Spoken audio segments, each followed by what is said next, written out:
नमस्कार मंडळी. ऑगस्ट महिन्यामध्ये 1 ऑगस्टला शुक्र कन्या राशीत प्रवेश करेल, 2 ऑगस्टला मंगळ मिथुन राशीत प्रवेश करेल, 4 ऑगस्टला बुध कर्क राशीत प्रवेश करेल आणि 17 ऑगस्टला सूर्य सिंह राशीत प्रवेश करेल.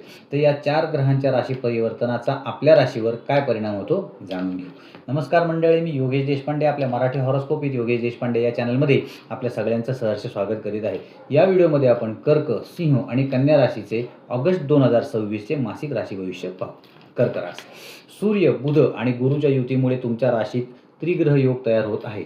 नोकरीमध्ये मोठे पद किंवा बढती मिळण्याची दाट शक्यता आहे.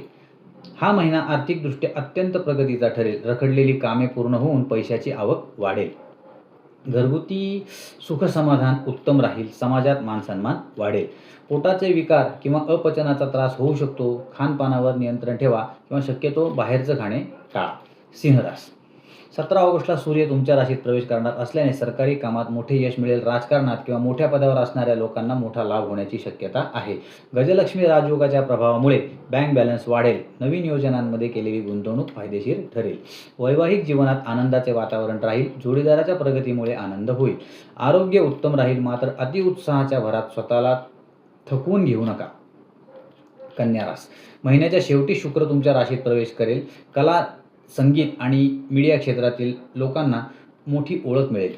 परदेशातून किंवा दूरच्या ठिकाणावरून धनलाभाचे योग आहेत. अनावश्यक खर्चावर नियंत्रण ठेवा. जोडीदारासोबत किरकोळ मतभेद होऊ शकतात, परंतु संवादामुळे प्रश्न सुटतील.